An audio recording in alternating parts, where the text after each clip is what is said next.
Let's start. So, first of all, a huge thank you to Jacqueline Fleur. Jacqueline Fleur from Zutari, who has kindly agreed to do the presentation. So, let me just put my glasses on, hold on. Can't see anything without these things, it's age. Okay. Jacqueline is a lead process engineer at Zutari with extensive experience across multiple projects, primarily in the role of process engineer. Her expertise includes process improvement and operations support for a wide range of process equipment and technologies such as steam crackling, distillation, scrubbers, reactors, flares, storage systems, safety devices, cooling water, demineralization, burners, gasification and cooling systems. I don't know what any of that is. I can't believe I can even read those big words. Anyway, more recently, Jacqueline has been focusing on extending her experience in tank farms, natural gas pipelines, waste to energy, and alternative energy projects. I know what a pipeline is and I understand waste to energy. But what is tank farms? Oh, let me stop talking. Okay, guys, let's listen to Jacqueline. And Jacqueline, thank you. Sincerely, we appreciate this. It's a pleasure. It's a pleasure. Are you taking this one? Thank you. Okay, good day everyone. Can you hear me? Can you see the presentation? Okay. Okay, so like already mentioned, I'm Jacqueline Fleur. I'm a process lead at Zutari Resources, and I am really happy to be here today. So I actually feel very much at home because I stayed and lived in Sasolburg for 13 years in a previous life. And then I also just want to thank the African Petrochemical and Energy team for granting me this opportunity to share some thoughts with you today on LNG and this hot topic, fueling South Africa's future, mapping the LNG value chain. So what if Sasol's methane-rich gas disappears tomorrow? What will we do? What should we do? Well, at this stage, I don't know, because we still have the methane-rich gas until 2030. So just something to think about and to thank Sasol. So you will see from the agenda that this is actually a information sharing type of presentation. And it's really to prepare us as a petrochemical industry for the next phase of LNG and natural gas. We really need to stand together as petrochemical industry to make sure that we implement skill development, and that we also implement projects successfully going forward in the next phase of this transition fuel. So all of us needs to really become comfortable with LNG concepts. So hopefully this will aid with that. So maybe you are sitting here and you're wondering, what is liquefied natural gas, or the expert will say just LNG.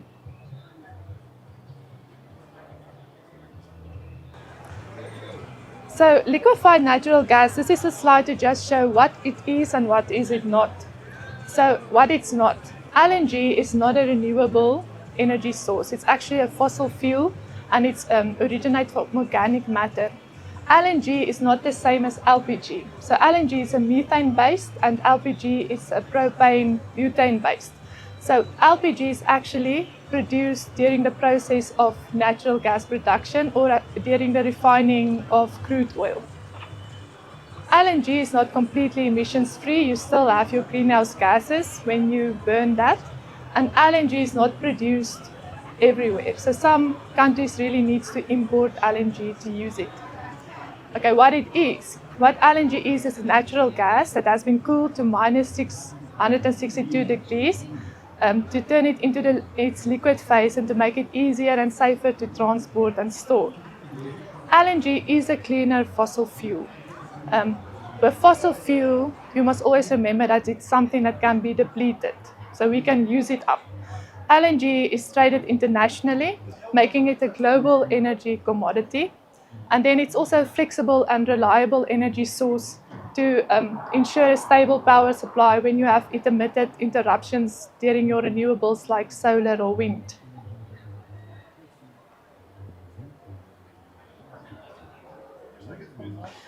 Okay, so because LNG is actually seen as a fuel that will replace coal more and more, I just have the slide to compare coal and natural gas with each other. So in South Africa, we only have 40 to 50 years of coal reserves left. And then actually, if you look at the sources and what the clever people are saying, we actually only have 50 years of LNG left as well, or natural gas left in the world. And then oil, we have about 45 to 50 years left in the world. So that's in terms of the fossil fuels. You will see the conversion efficiency of coal is 33 to 40%, whereas natural gas is 60%. And then in terms of carbon emissions, you will see that natural gas has 50 to 60% less than coal, and it has 20 to 30% less than oil.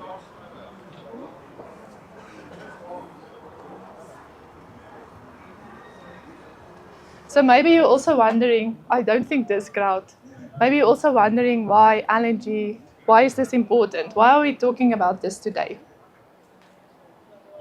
So why is this important? So LNG is more than just a fuel. It's actually a strategic energy solution that plays a vital role in South Africa's future going forward. What LNG offers, it has the potential to diversify our energy mix. So especially with our reducing over-reliance on our coal reserves. And then currently in South Africa, the consumption in terms of LNG is 3.5% of our total primary energy consumption. Around the world, it's 20%. So we are behind. LNG is the cleanest burning fossil fuel that you will get with lower carbon emissions. So long-term gas demand is driven by the decarbonization targets and carbon taxes. LNG can support our economy while serving as a transition fuel towards a more sustainable and renewable energy future, because South Africa is not there yet. So this is just a very bleak picture of what South Africa's gas value chain looks at the moment. You will see on the, I'm showing the upstream, the midstream, and the downstream. So on the upstream, we only have the Sasolburg and Tamani gas fields that comes from Mozambique. So that's transported by the Romco pipeline, and that provides 90% of South Africa's demand. Then we also have the Tetra 4 CNG production. That's an onshore facility at Virginia. That's a biogenic gas production facility. Then PetroSA offshore gas fields, which was established in 1980, actually ran out of gas in 2020. And then we have the Sasol methane-rich gas, which I alluded to at the start of the presentation. That Sasol methane-rich gas is transported through the Lily pipeline from Secunda to Durban South. So in terms of the midstream, we have the two large-scale gas transmission pipelines, the Romco and the Lily pipeline. And then the PetroSA subsea gas transmission pipeline is currently just maintained for reuse. And then above ground natural gas holding facilities are the only natural gas storage that we have at the moment. Then on the downstream, we have some distribution pipelines. This is from the gas master plan. Distribution pipelines, the CNG supply facility, some CNG supply facilities, which all of them source their gas from the upstream currently. Nothing comes from outside. Then obviously the GTL plant in Mossel Bay is under care and maintenance. It's not in full production. And then we have the GTL facility in Sasolburg that also uses natural gas. So you will see this is a very bleak picture actually. South Africa is not there yet. And that one of the main reasons is due to our ports and infrastructure that's not ready to import or produce natural gas. And it's one of the reasons for that is the import and NERSA licensing delays and the process is not being in place. So this is a word that keeps a lot of people awake at night, gas cliff. I think maybe our OTC colleagues are also having sleepless nights on this, trying to figure out what's the next step for South Africa. But all of us need to understand the gas cliff. So this is anticipated sharp decline in the supply of natural gas from Mozambique. So from 2026, that gas will be depleted, and by 2034, that gas supply will be completely finished. Then Sasol will cease to supply the methane-rich gas from 2030, and this is really going to expose us to economic instability and job losses. So that is why this is so important. So this just shows the gas demand loads that we have in South Africa. So at this stage, we are not sure what the demand is in South Africa because the whole market has been starved of gas and limiting supply to potential customers.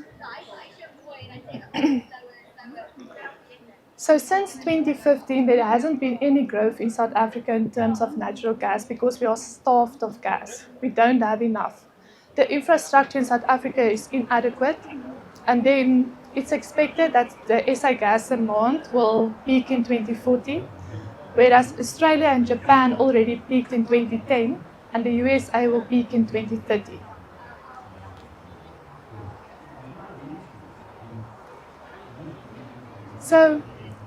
So we are busy looking at different projects, etc., to mitigate the risk associated with this gas cliff. So I think that some people actually get like a small heart attack when you say that word because it's really a big impact that's coming.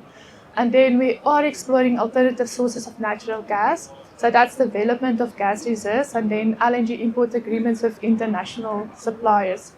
So if you want to get more detail on this, you can actually go read up on it in the Industrial Users Gas Association of South Africa's annual 2024 report.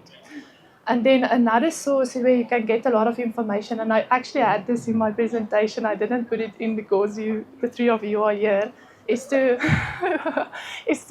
go look at the webinars that's been produced by O2C on the natural gas in South Africa.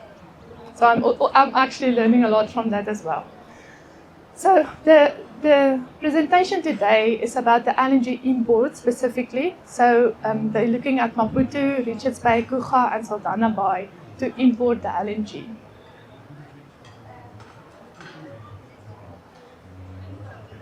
So the Industrial Gases Users Association of South Africa actually said that South Africa needs to implement the short and immediately implement the short-term actions to ensure gas supply in South Africa.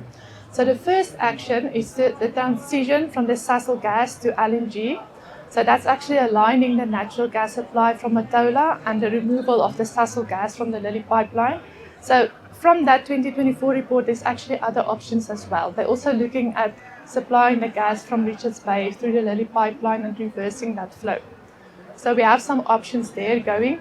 Then action 2 is establishing a gas market aggregator.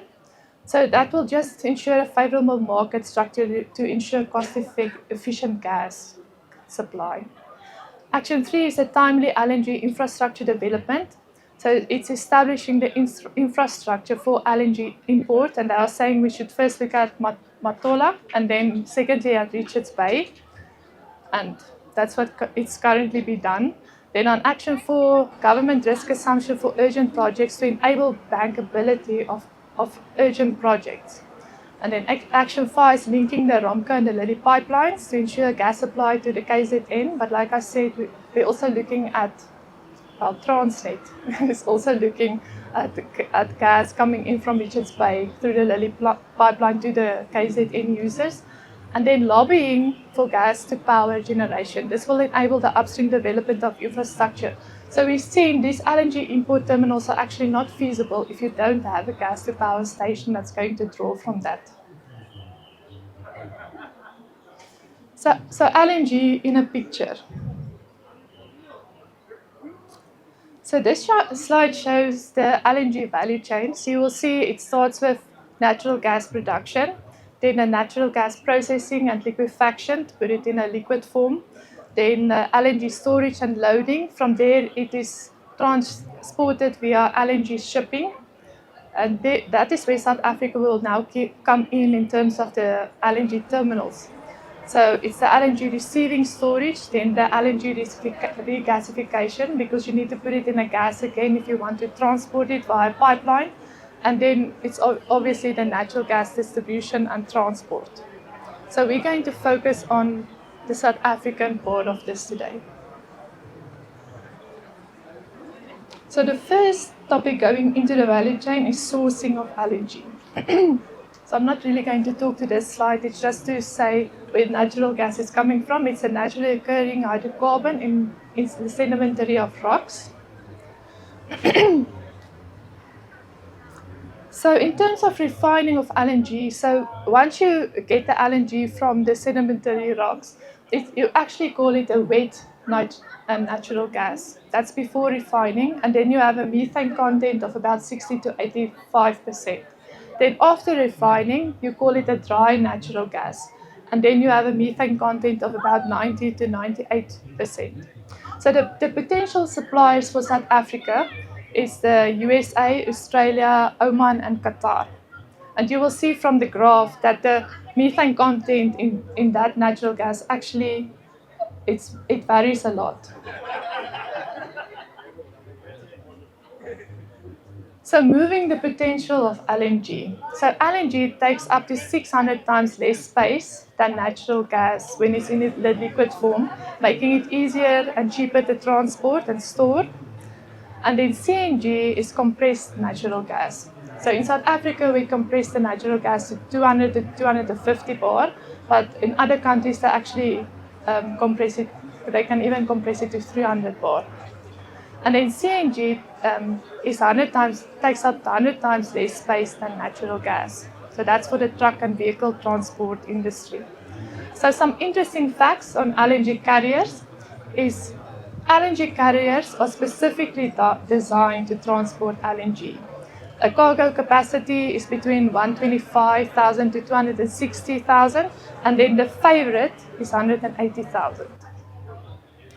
They are typically powered from boil-off gas fuel from the cargo itself. So when you transport the LNG, you have boil-off gas.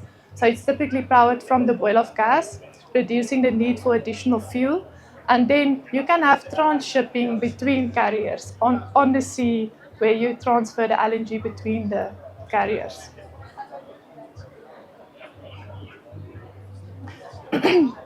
So this is just some pictures of LNG carriers, so that if you see one of them coming in on the coastline, you will actually not think we are in World War III, IV, and we skipped World War IV, World War III. So this is how they look.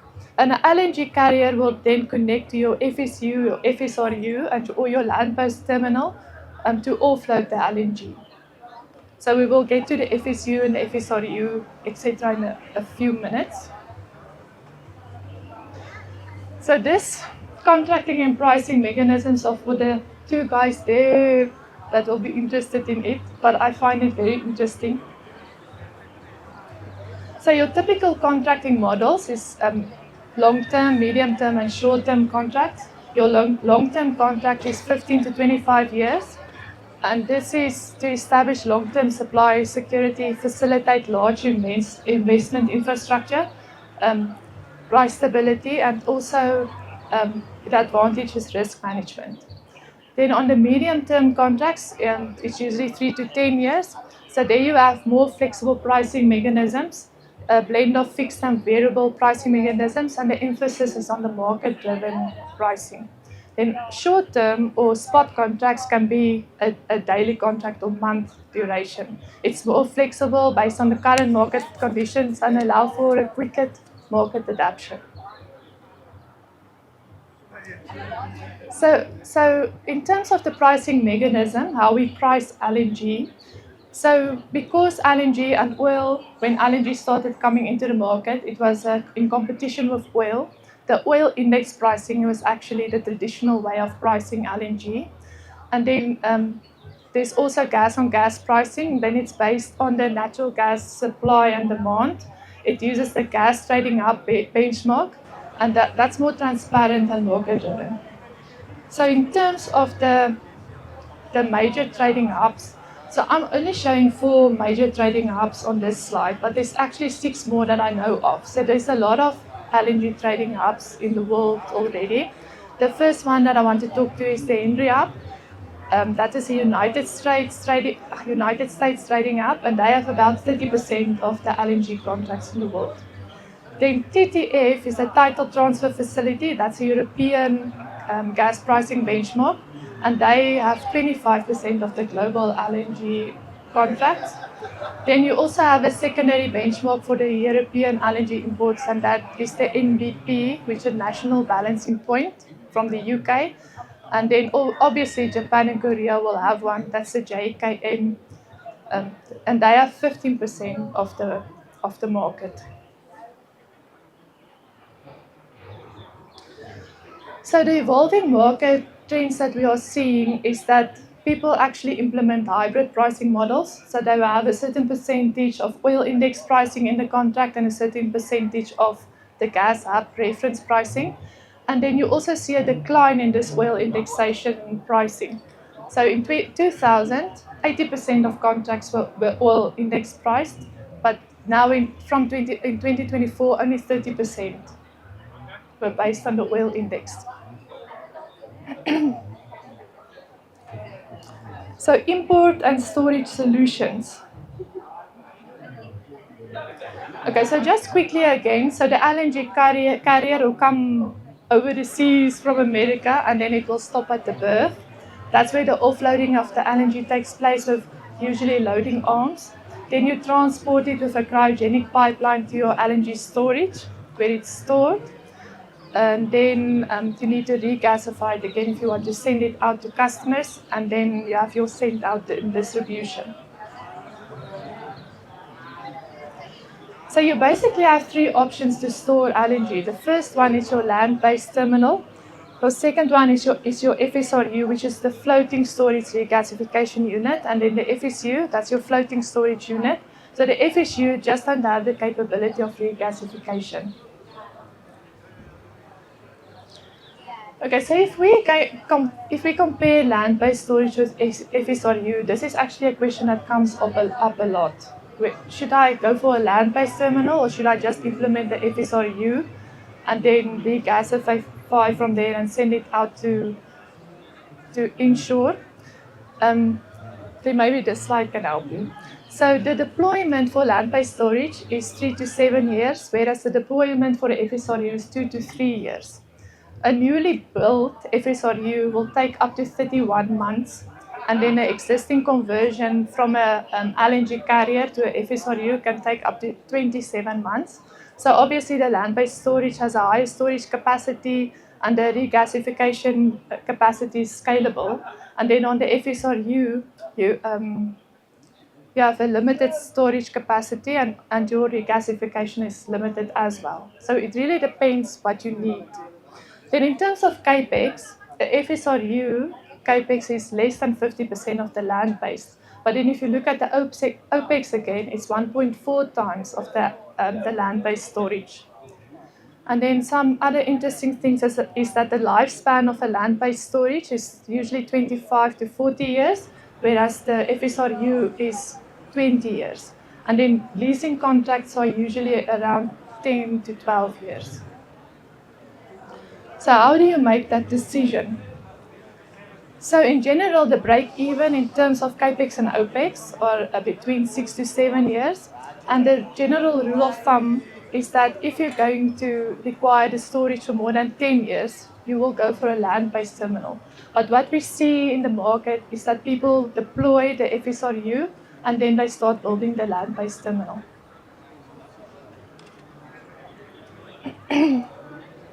Getting storage fundamentals. This is very interesting. Just stay with me. Okay, so the typical storage tank that you will use for LNG is a flat bottom tank. So the lower, that's because it has a lower cost than the cone bottom tank. It can store a higher volume than the spherical or the bullet tanks. You will need like 10 bullet tanks for one flat bottom tank. And then the construction time is also shorter. So you store the LNG at boiling point and atmospheric pressure. And then for the flat flat bottom tanks, you actually get three main types. It's a single containment, double containment, and full containment. So the single containment only has a liquid tight inner shell, and then you have your insulation with an outer shell that's not liquid tight. The double containment has a liquid tight inner shell and a liquid tight outer shell, and then the full containment has a liquid tight inner shell, and it has a vapor and liquid tight outer shell. So for this, I just want to point to a few things that we've learned doing a pre-feasibility study on an LNG terminal. So the advantages of a single containment is obviously the cost efficiency and it's quicker to build. The disadvantages is that you actually have a higher footprint. Because you don't have a secondary containment, you need to build a bund wall that has 110 capacity of the working capacity of the tank. For the double containment, the advantage is that you now have a smaller footprint because you don't need that large bund wall. And then the disadvantages is that maintenance is really complicated by having the outer wall.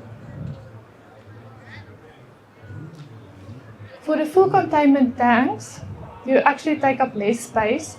The design is usually done to last 40 to 50 years. For the double containment, the design lifetime is 30 to 40 years, and for the single containment, it's 20 to 30 years. And then the disadvantage, another advantage is that you have a lower boil-off gas rate on this one because it's better insulated. And then the disadvantages are really the construction cost, the maintenance cost, and even the life cycle maintenance is not feasible. So you don't get the advantages out of this tank compared to all your maintenance costs that you're going to have. So just in terms of boil-off gas management, I'm not going to stand still here. So boil-off gas is just because of heat inleak into your tank, then you vaporize your LNG. But what I really want to show is this. So you need to follow this order of priority in terms of managing your boil-off gas. So firstly, you would like to return it to the LNG carrier while you offload. So when you offload, you have more boil-off.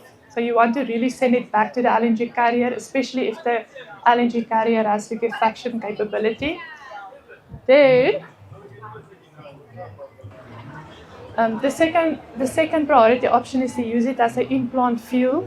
So that's to generate electricity or use it in your regasification process. Then the next one is to recondense the LNG and put it back into your storage tank. The next one is to compress it and just send it out with your natural gas supply. So the last option that you only need to implement during upset conditions is flaring the natural gas. So just some safety considerations in terms of storing LNG. So the first one is the safety distances between equipment. So for LNG, it's actually super easy. You can read all of the safety distances off from the NFPA 59.8.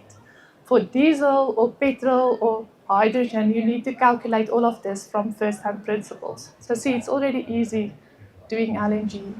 Then a second consideration is the tank rollover. So because of the heat inleak into the tank, you can actually form different layers in the tank of different densities. And the moment they mix, you get flash off from your cooler layer, which can result in an overpressure on the tank. So the way you mitigate this is by a recirculation pump on your tank to keep your mixture mixed, and also obviously to install pressure protection equipment. And also another consideration is your firefighting systems. You will need a foam system to suppress the fire, and then you need a cooling water system, a fire cooling water, to cool the adjacent tanks. Don't cool a LNG fire with water. Okay, then the export solution. Okay, so like already said, you are required to convert the LNG back into its gas state to be able to transport it out. So some regasification options are the SCV, ORV, AAV, STD. So we will get to that now. So here I'm also just going to highlight actually learnings that was interesting to me when we did a pre-feasibility study for an LNG terminal. A lot of them are obvious. I just want to highlight a few. So the submerged combustion vaporizer vaporize the LNG um, in stainless tubes that's immersed in a hot water bath, and it's which is heated by combusting the natural gas. So this is where you want to use your boil off gas typically.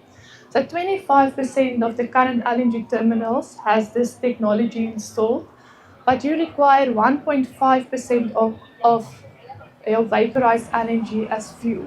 So you're going to use a lot of your natural gas as fuel for this only. Then the open rack vaporizer. So this one works based on two horizontal headers connected by a series of vertical thin heat transfer tubes made of aluminum alloy that use seawater as the heat source. You can obviously use another water as well, but usually these are onshore and you want to use seawater. So 70% of the current LNG terminals actually implement this technology. The downside of this is that you require a water use license. And in South Africa, it's actually very difficult to get this. And some projects have been stopped because they were not able to get the water use license. Obviously, for the ORV, you will require a certain seawater temperature to heat up the LNG. So in certain parts of our coast, the temperature is also too low. And then your seawater return temperature is specified. So the ambient air vaporizers, so this is suitable for warmer areas. So a negative for this is that fog may impair the visibility and affect your operations. But then this one is environmentally friendly and easy to permit. So for that feasibility study that we did, we actually had a combination of vaporizers. We didn't just have one type. So your supply pressure, obviously because you're storing your LNG now at atmospheric pressure, you need to increase the pressure to be able to send it out. So you basically have two options. The one is to pump up the LNG in its liquid form and then regasify it. Then your regasification equipment needs to be designed for a higher pressure. And the other one is to regasify your LNG and then send it out with a compressor. And we all know a compressor is not cheap. Where's Howden? Maybe they can supply. Okay, and then just odorization. This is also a very important thing to know, is that you need to odorize your natural gas with odorant to make sure that it's detected by smell at a lower than the lower explosion limit. So this is the responsibility of the shipper.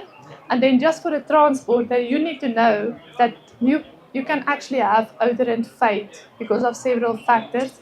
That can be due to new pipelines that hasn't been pre-odorized. The odor can actually be absorbed by the pipe internal surface, making your gas odorless again. And then especially in plastic pipelines or new installations, you can get odor fade. And then if your natural gas is overheated to about 60 degrees, you can also have a thermal degradation of your odorant. And then that's it. There's nothing else, it's only that. Okay, then the custody metering station, I also just want to say that there's specific requirements for a custody metering station. We've seen from the research that you will typically implement a Coriolis, a turbine or ultrasonic flow meter, and then one specific specification is that you need a gas chromatograph for that installation as well. So there are a lot of specifications. So you need to implement a custody metering station where you transfer the natural gas from one party to another party to make sure that they pay you accurately. So in terms of your export solutions, so obviously you can have an actual pipeline to distribute to your off-takers, but you can also what we call have a virtual pipeline. And that's when you have tankers or trucks that actually come load at your facility and they distribute by road. Then another interesting concept is bunkering. That's when you actually store fuel for other ships that comes by to refuel them. Then in terms of the export solution, this is a map from Transnet where they're actually showing the existing and the potential pipelines that they want to implement.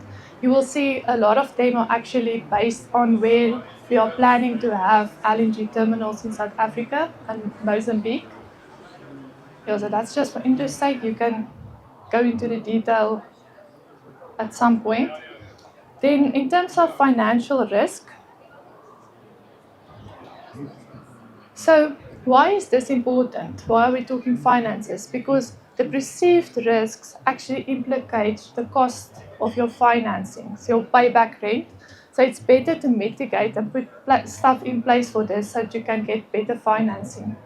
So the risks are actually very much with regards to sourcing and the market. And this is where I need my paper. I'm afraid I will get something. Okay, so we'll start at the top. So the first one is the market demand and offtake. So South Africa has limited gas-fired power capacity. So there's not a huge offtake that's guaranteed at the moment. There's really a difficulty in securing long-term contracts and offtake agreements. You will see if you send out a, a request for interest 1 month, you will get certain feedback, and when you send it out to the same market the next month, the feedback it's much different. So it's very difficult to determine what the demand is, because there's uncertainty in the long-term demand, especially because there's an energy transition happening. Then the second one is the infrastructure and project execution. So South Africa is building from scratch.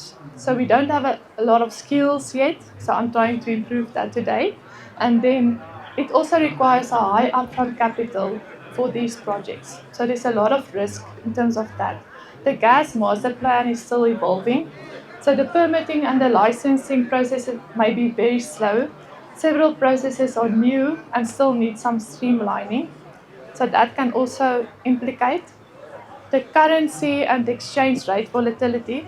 So South African projects really relies on foreign capital, and then also the equipment that we need to import for these terminals are from overseas. So it is a function of, well, other currencies.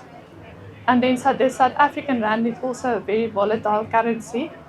And then LNG is traded usually in US dollars.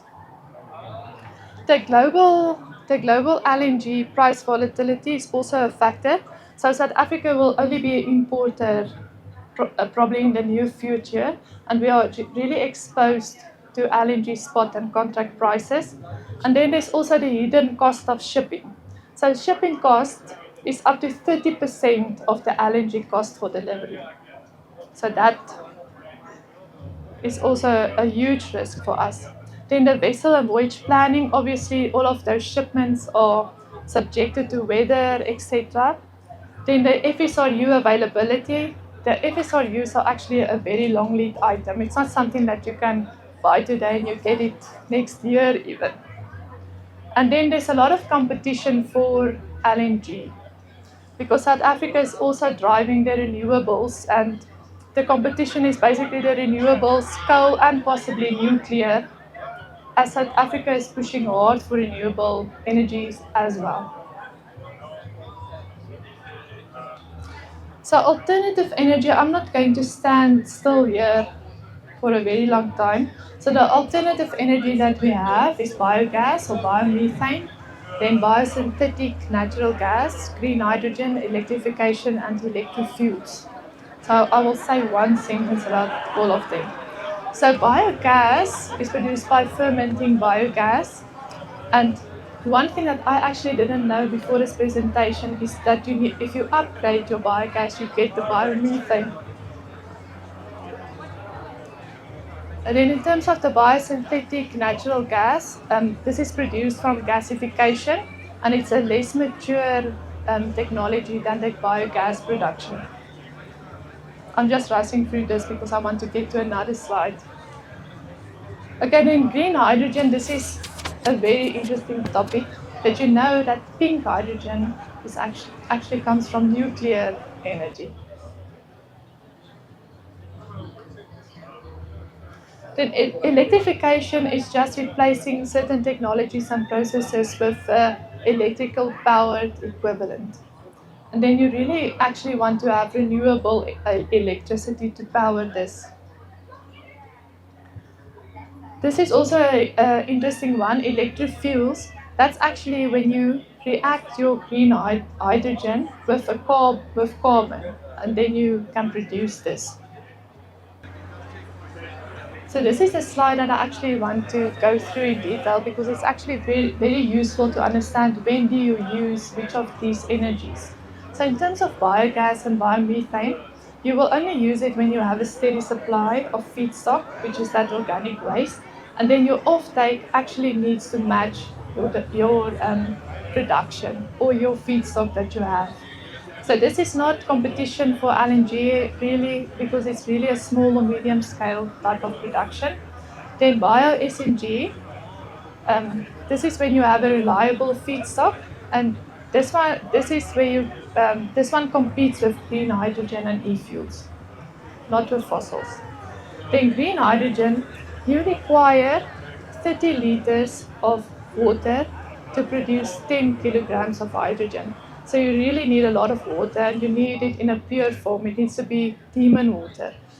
So you also need low-cost renewable electricity for this. Otherwise, it won't be green. It might be pink, grey, or blue. And then you need existing hydrogen market infrastructure. Otherwise, it won't be worthwhile. And then the alternative, like electrification, is not possible. Then electrification is obviously dependent on your application. And then it's also when carbon pricing or gas prices make natural gas less competitive. It's more easily defendable where your grid is strong and energy sources are renewable. Then in terms of e-fuel, this is when your current infrastructure cannot be easily be replaced. The government's mandate e-fuel quotas or subsidization exist. Your carbon pricing penalizes fossil fuels, and you have access to green hydrogen and clean carbon dioxide sources. So the projection for the peaks actually changes a lot. Every time when you do a search again, the data has changed. But this slide is just to show that LNG will peak before the other alternative energies. So it's expected to peak in 2040. And then e-fuels, electrification, and biomethane will peak around 2045. And then green hydrogen will really peak after 2050. And there it is. So today, thank you for listening to me. I really appreciate it. And then today here with me is Gerard Lok, our managing director. And where's my colleague Mersham? I'm going to kill him. He's not listening. Yeah, so we are here today. Our stand is there at the tea and coffee stall. So if you want to come meet us, please do. We look forward to meet you. And then I'm leaving you with this final thought. Great works are performed not by strength, but by perseverance. So thank you for persevering and sitting here for my whole presentation. I really, really appreciate it. That's all from me.